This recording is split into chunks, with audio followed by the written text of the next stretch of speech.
Bismillah ve salatu ve selamu ala Resulillah ve ala alihi ve sahbihi ve men vala. Jalal Suyuti rahmetullahi aleyhinki Halifeler Tarihi namlı kitabideki dersimizdeki davamında bugün Suyuti rahmetullahi aleyhi Ebu Bekir Sıddık'nınki ahir hayatlarda yoki hayatidagi bir qism bo'lgan qisqa bir namunalik hayatlardan bizga sunmoqchi bo'layotdi. Masalan, qanday Ramazon tutatdi, masalan, uzuklarda qanday belgilar bordi, adab axloqi zakiyligi qandaqdi degandek, qandaq urushlarga masalan o'zi qatnashgan yoki kimning amirlik asosida urush qatnashgan degandek. Xo'sh, tunishib chiqaylik.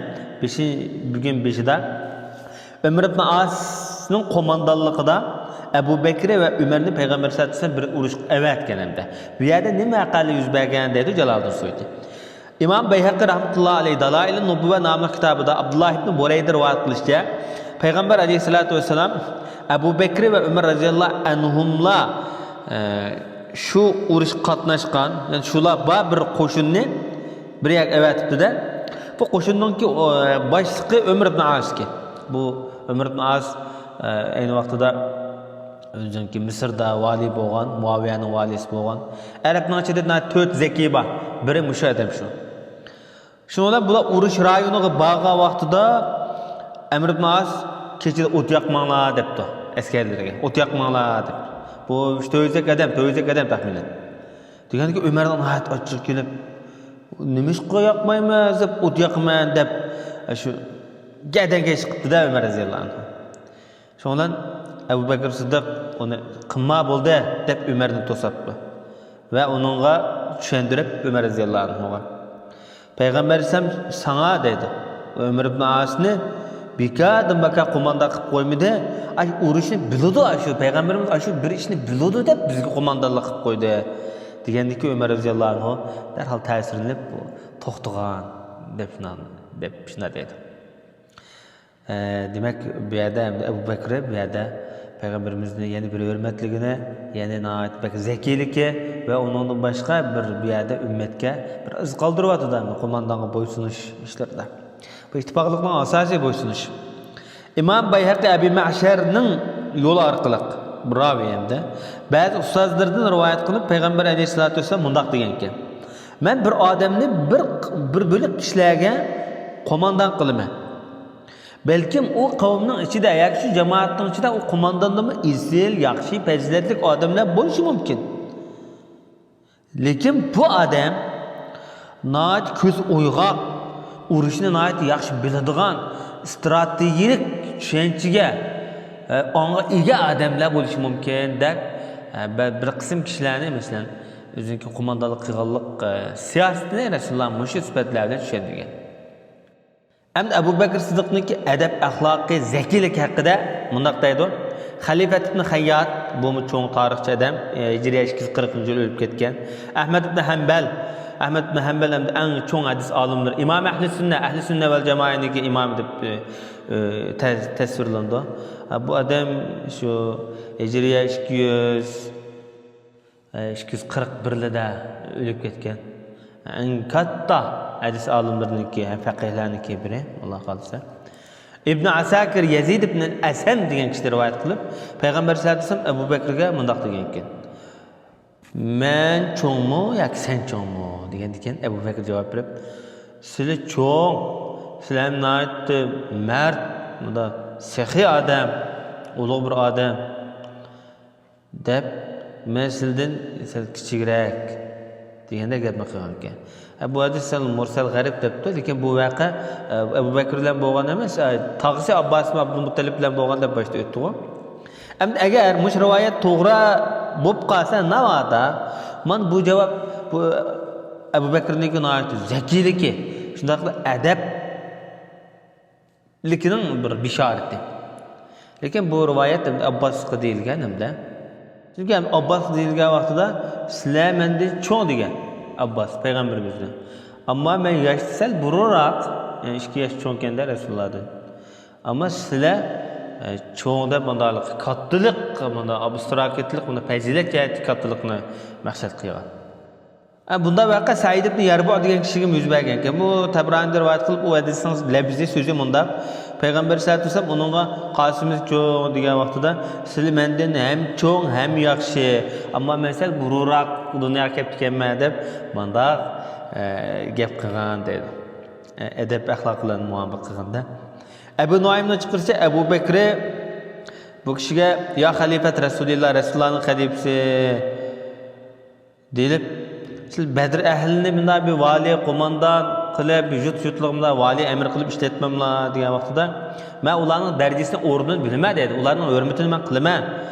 Qanchalik maqomining borligini ummatim men uni his qilib yetalayman. Lekin ularni bu mansab degan bir dunyo, bundaq dunyo bilan ularni kir qilishni, mehnat qilishni xohlamayman deb shunaqa suhbat so'zni qilgan.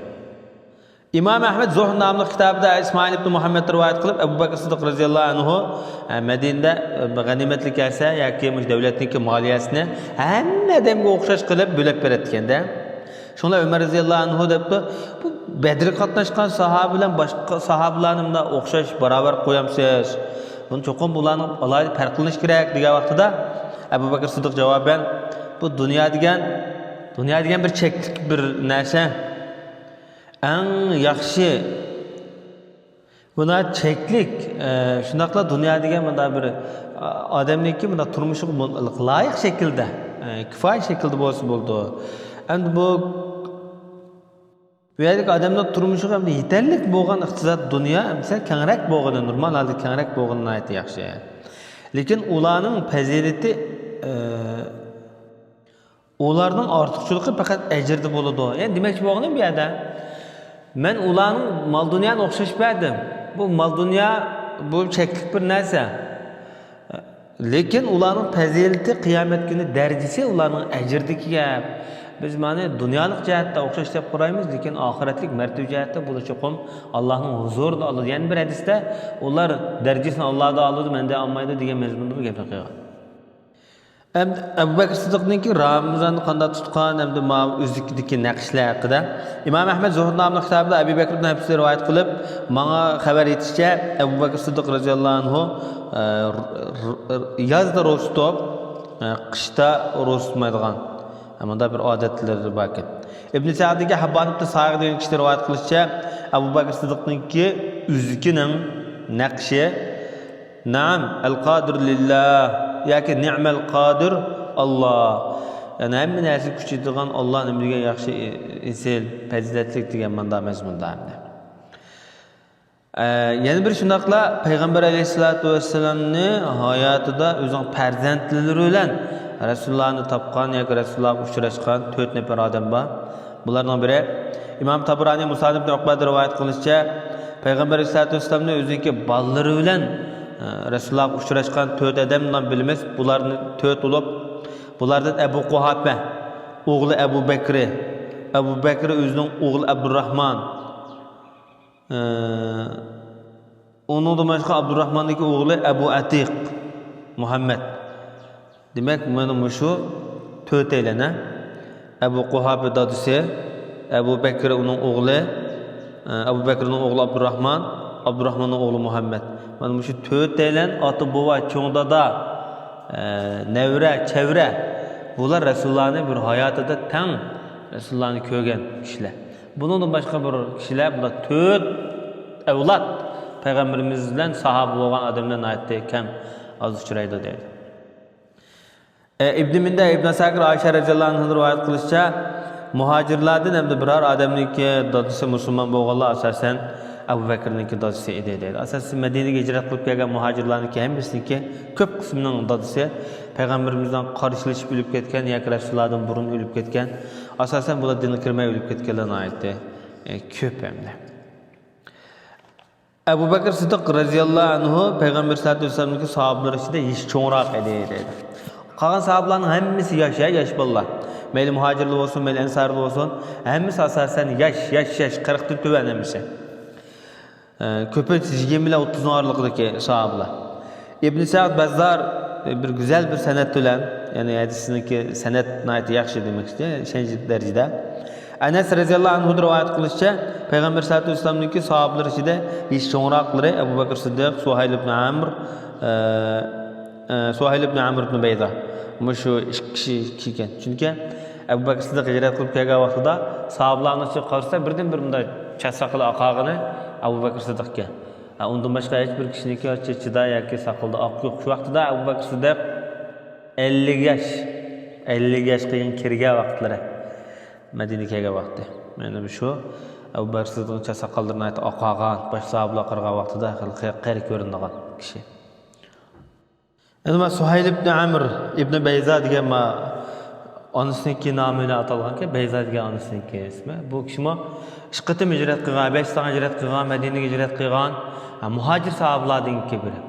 Yani Peygamber sallallohu alayhi vasallamning hayotida shu Madinada Rasulullohning o'lib ketishdan 1-2 yil burun Madinada o'lib ketgan sahabalarning biri. Demak, shu kishi ish cho'ng sahabalardan biri deydi.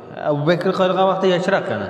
Chunki bu kishi o'lib ketgan vaqtida ish 40 yoshga 40 yosh bo'lsa, shu Madinaga hijrat qilib kelgan vaqti 31-32 yoshlarda kelgan ekan. Shuni qilgan vaqtida boshqa sahabalarningki asosan ishi shu 30 dan tuvan ekanda hamda. Omonatniki zoya olib ketishi degan qanday gap degan vaqtda Asma bint Abu Bakr Siddiq rivoyat qilib bu ayol deydi. Fatih jilisi bo'lgan vaqtida, Fatih jilisiga shu Makka fatihisi bo'lgan vaqt Abu Quhofningki qizi chiqib qoldi. Bir qizi Abu Bakr Siddiqning singlisi bo'ldi. Bunda bir otliq qo'shin yoki bir otliq odamlar ushqishib, bo'yinda bir tal bir halqa bor ekan, kumush halqa. Buni bo'yinda yulib birsi ilib olibdi. Peygamber sallallahu alayhi vasallam kirgan vaqtida Abu Bakr o'rnida qilib, Alloh va islomning nomidan so'rayman, ya Rasululloh, mening singlimniki halqasi, zanjiri bir bash bo'libgan desa, hech kim bunga javob bermabdi. Ikkinchi qatam yana shu gapni desa ham javob bermabdi. Shunda payg'ambarimiz, "Ey qarindishim, yoki ey singlim, o'qay, ey singlim" dedi payg'ambarimiz. Abu Bakr dedi, "Ey singlim, bo'pti, o zanjirni bir savob umid qilingan bo'pti, Alloh taolo ajringizni bersin. Allohning nomidan qasamki, bugun omonat kishilarda yo'qolib ketgan, omonat tepilmaydigan davrdir" dedi. Bu Abu Bakr Siddiqning so'zi. Abu Bakrniki shu zamonida omonat shunday bir ozlab tövellashga yuzlangan bo'lsa, bizning zamonimizda nima bo'lib ketganda, Alloh bizni omonatni zoya qilishdan saqlasin. Alloh omonatni o'z ilkida saqlaydigan, omonatga ahamiyat beradigan musulmonlardan qilsin. Va sallallohu ala nabiyina Muhammad va ala alihi va sahbihi ajma'in.